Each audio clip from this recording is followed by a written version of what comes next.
Olá, boa noite. Hoje o Realidade em Pauta fala sobre a importância de usar bem um dos recursos mais básicos e essenciais para a nossa vida, a água. O Brasil é dono de 12% da água doce do planeta. Mesmo assim, os recursos não chegam às residências de todas as pessoas. De acordo com uma estimativa feita neste ano pelo Conselho Mundial da Água, seria necessário um investimento de 300 bilhões de dólares, isto até o ano de 2033, para solucionar esse problema no país.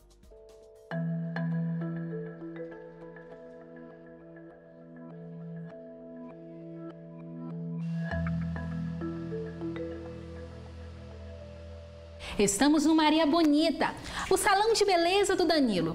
É daqui que ele tira os rendimentos para pagar as contas. Ele já está localizado aqui nesta região há 7 anos, mas recentemente teve que lidar com o desafio de trabalhar em um salão de beleza sem água. A gente chegava para trabalhar, ainda tinha água, só que ao decorrer do dia essa água ia ficando muito fraca. Até o horário de pico do salão, que é o horário do almoço, essa água acabava. E aí a gente ficava em choque porque a gente não tinha como trabalhar. E isso atrapalha muito o fluxo de renda do salão, porque a gente acaba perdendo clientes, né? E a gente acaba perdendo de ganhar dinheiro também. E foi com todo esse bom humor que o Danilo tentou explicar para as clientes os problemas enfrentados pelo salão. Ele até tentou, mas... Então, elas ficavam chateadas, né? Algumas entendiam e elas acabavam... A gente acabava fazendo o serviço normalmente, mas sempre elas com o pé atrás, porque elas acabam achando que por conta de não ter a água direto da torneira, não vai ficar bom o serviço. Mesmo assim, não era sempre que o Danilo conseguia convencer. E algumas acabavam não querendo executar o serviço porque achava que a cabeça não ia ficar bem lavada, o cabelo não ia ficar bom e o resultado final não ia ser bom. O salão de beleza conta com 3 reservatórios de água, o que atende os banheiros e pias do salão.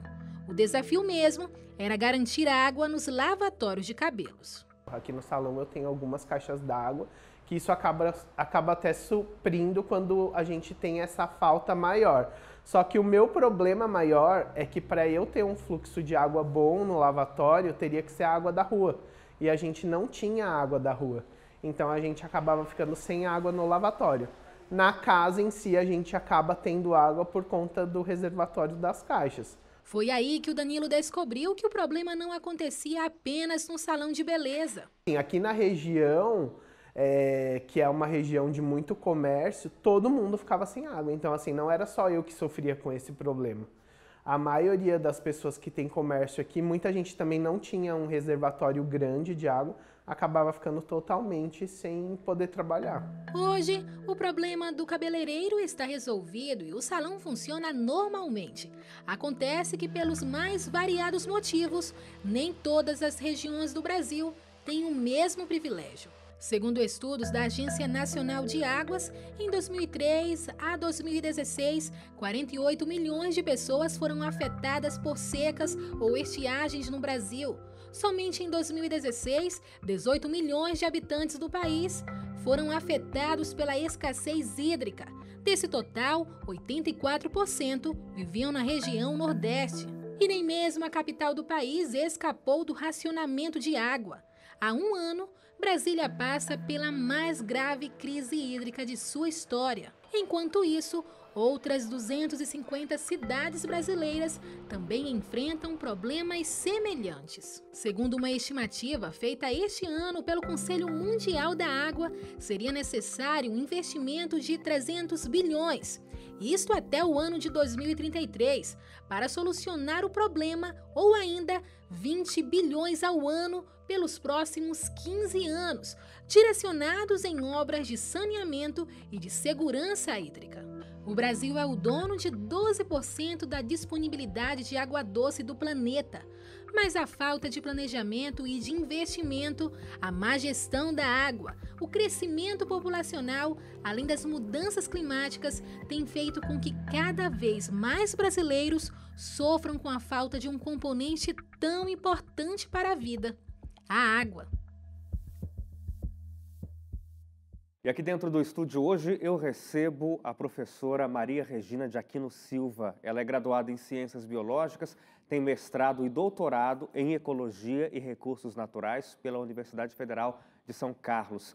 Professora, muito obrigado por aceitar o nosso convite para falar sobre esse tema que é tão importante e precioso. Boa noite. Boa noite, eu que agradeço o convite e acredito, poder contribuir com vocês e com a nossa sociedade, discutindo um pouco sobre essa questão dos recursos hídricos da nossa água, especialmente. Pois é, professora. A gente até mostra na nossa reportagem o que a gente viveu na cidade de São Paulo, mais especificamente, recentemente, o que não é uma realidade muito distinta de algumas cidades que convivem com o problema da escassez de água no Brasil.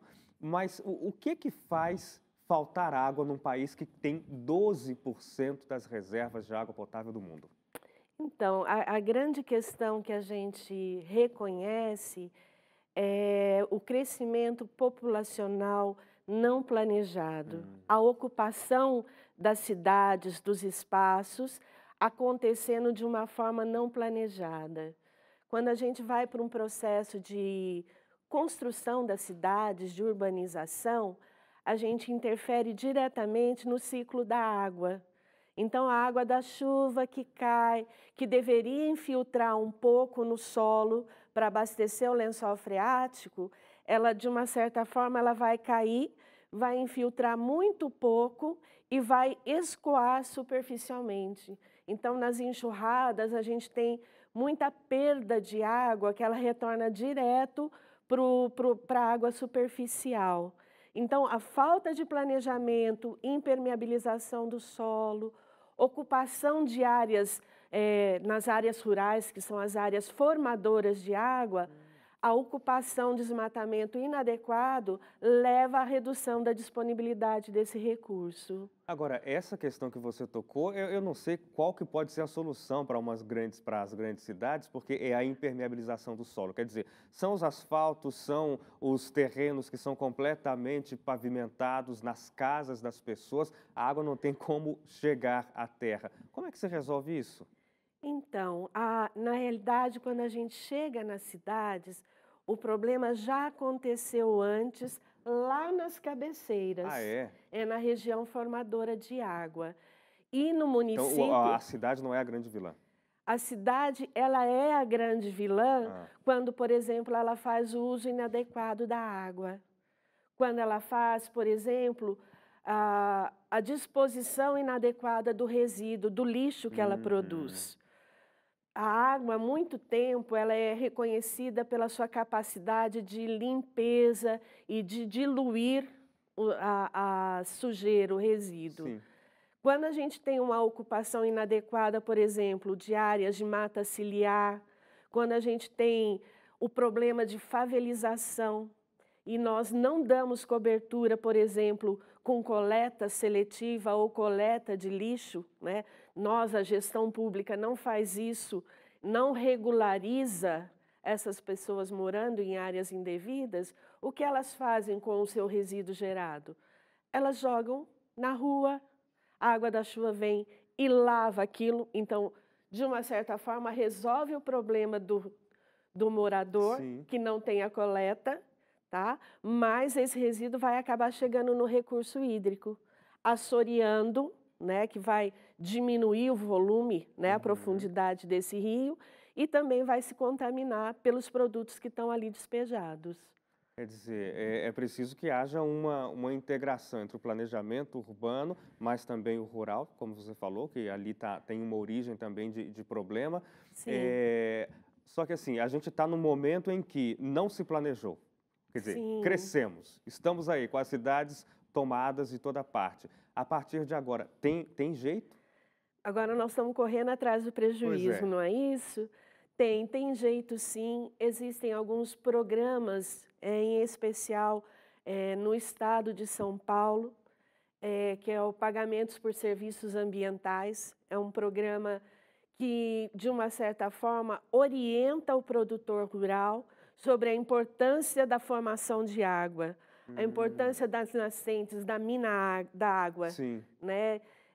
existe muito pouca divulgação da importância da vegetação na parte superior dos morros, né? Essas áreas elas são chamadas de preservação permanente. Sim. Porque é lá que a água da chuva vai cair primeiro, vai atingir o solo, vai infiltrar e vai abastecer o lençol freático. Então, nesse programa de pagamentos por serviços ambientais, nós temos um trabalho diretamente com o produtor, onde ele vai proteger as suas nascentes, vai receber por isso, tá? E vai garantir com a contribuição de água na região urbana.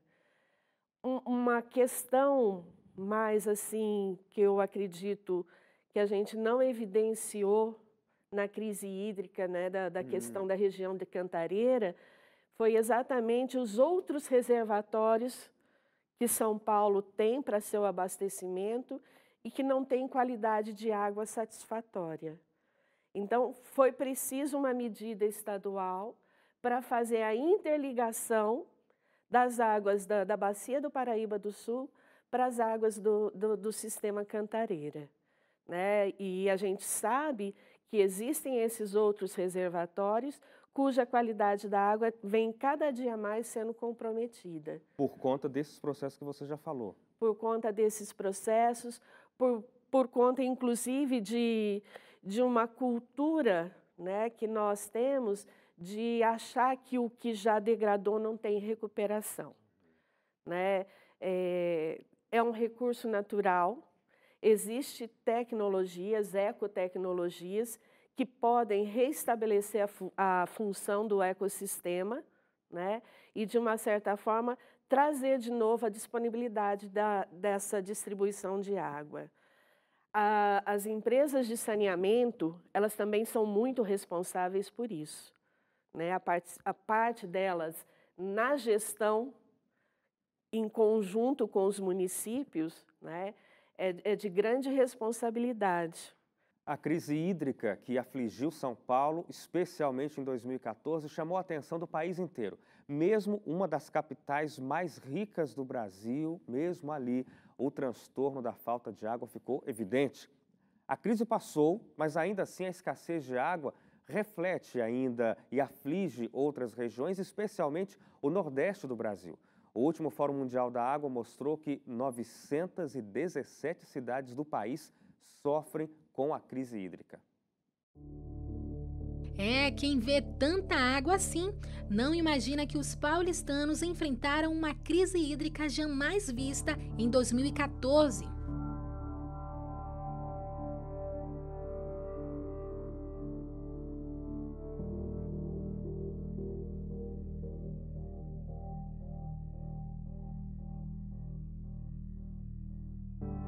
Esta é a Paiva Castro, uma das represas que compõem o sistema Cantareira, que é responsável pelo abastecimento de água de 7 milhões de pessoas.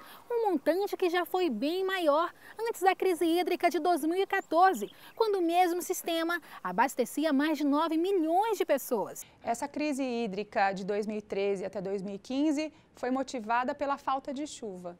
A chuva é essencial para que a gente consiga recarregar os mananciais e, então, reservar água para os períodos que não são chuvosos, para abastecer toda a população de uma grande cidade como é São Paulo e a região metropolitana de São Paulo. Foi falta de chuva e ficou mais intenso por conta do despreparo para receber essa falta de chuva. Para a engenheira ambiental, o Estado poderia ter se preparado para o momento. Em 2012, a Agência Nacional das Águas ela já tinha divulgado vários dados mostrando uma tendência na redução do índice pluviométrico em vários municípios. Então, dava sim para ter tomado umas atitudes mais preventivas, que talvez pudesse ter reduzido o uso de caminhões-pipa, talvez pudesse ter reduzido o rodízio de abastecimento, podia ter elaborado um plano de contingência com antecedência, porque quando surgiu a crise, o governo prometeu um plano de contingência para lidar, até junho de 2014, mas só foi publicado em novembro.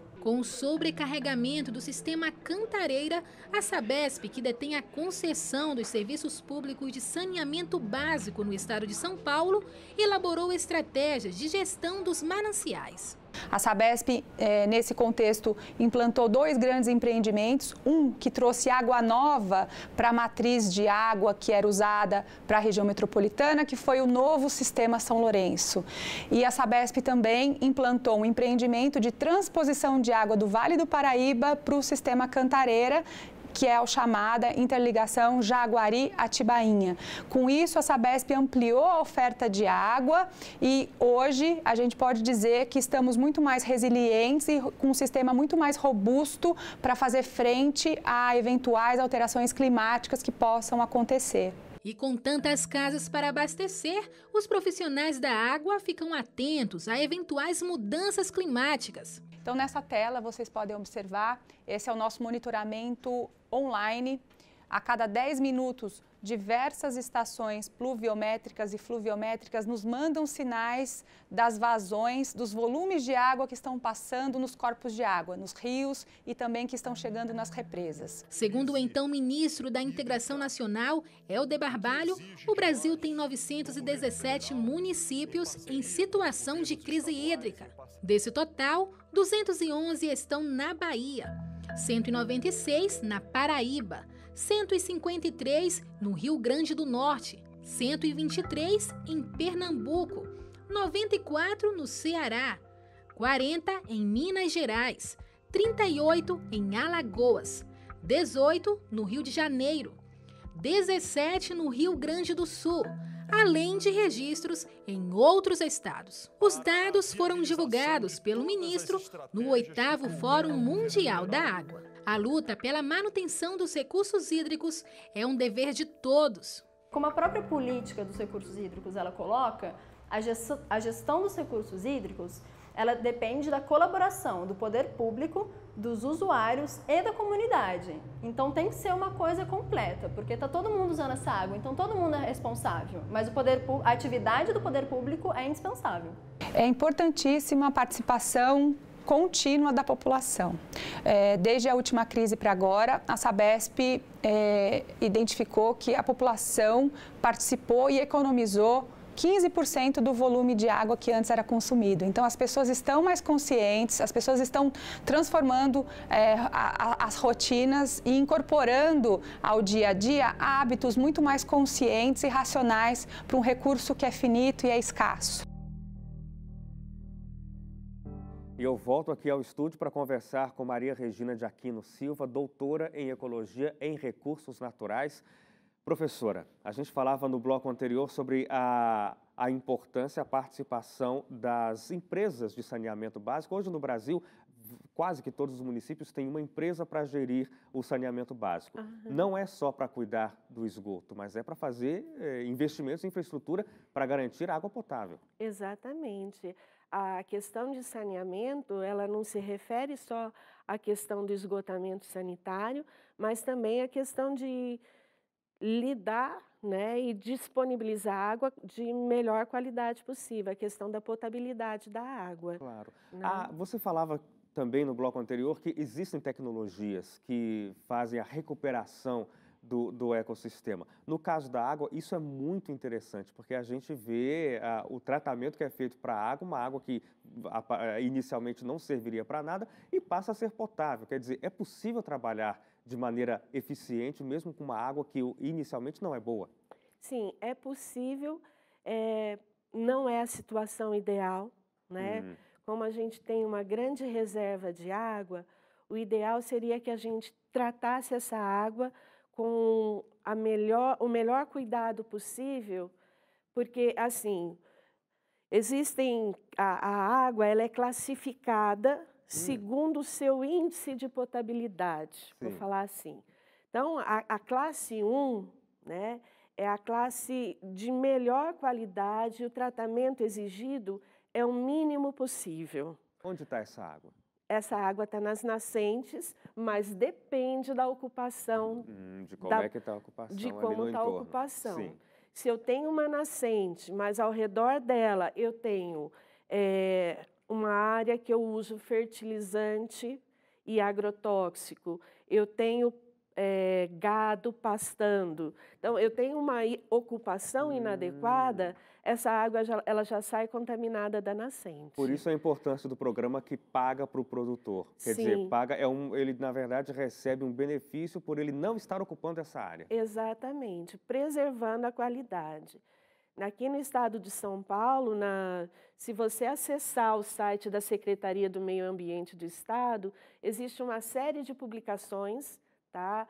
De fácil acesso, de fácil compreensão, que você vai identificar as melhores formas de ocupação do solo, as melhores formas de preservar o recurso hídrico e ter a ocupação da bacia hidrográfica.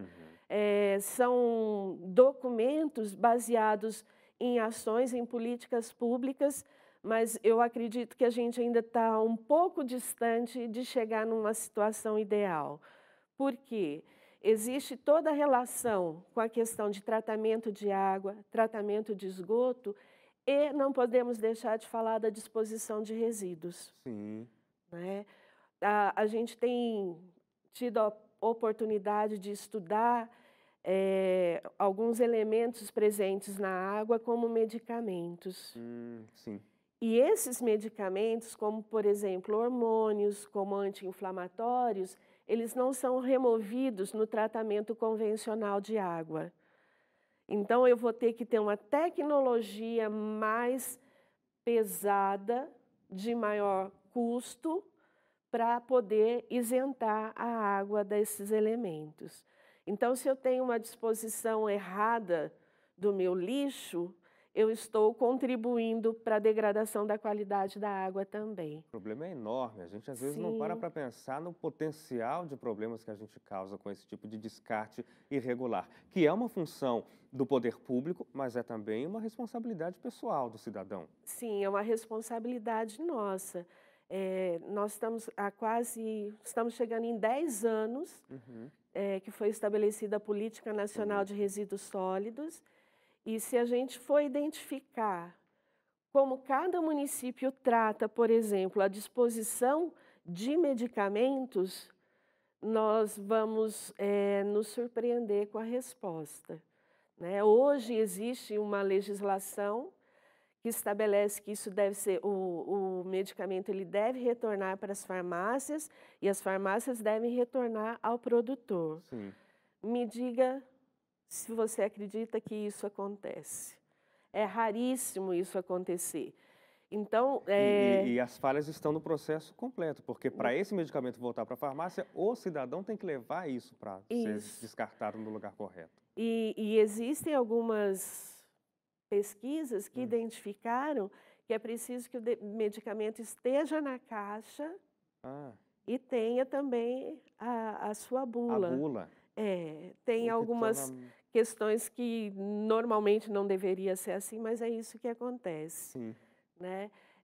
A questão do lixo que a gente produz, o resíduo que a gente produz, ele não deixa de ser problema nosso quando eu coloco minha sacolinha na lixeira do lado de fora da minha casa. Maria Regina, muito obrigado pela sua colaboração com a gente. Foi extraordinário ter você aqui trazendo toda essa explicação sobre como é importante cada um cuidar da água. Eu agradeço a possibilidade e gostaria de deixar para você, nosso ouvinte, a sua responsabilidade. Né? Existem ações mínimas, super divulgadas na mídia, que é exatamente, vai escovar os dentes, vai fazer a barba, né? Mantenha a torneira fechada enquanto o processo está ocorrendo. Lavar a louça, né? Vamos acumular aquela quantidade para que não fiquemos abrindo e fechando a torneira o tempo todo. A questão de separação dos resíduos, é importante também a gente ter o lixo seco separado do lixo molhado. Nós vamos fazer a nossa função. Se no local de disposição eles vão misturar tudo, isso não é problema nosso diretamente. Nós temos que exigir a prática adequada. Então, procuremos nos informar das ações mínimas porque é um bem, cerca de 70% do nosso corpo é água, não vivemos sem ele. É verdade. Então... Muito obrigado, Maria Regina. A você de casa também, obrigado por mais uma vez acompanhar o Realidade em Pauta. A gente fica por aqui, você acessa o nosso site para ter acesso a esse programa de novo, novotempo.com/jornalismo. Boa noite para você e até o próximo encontro.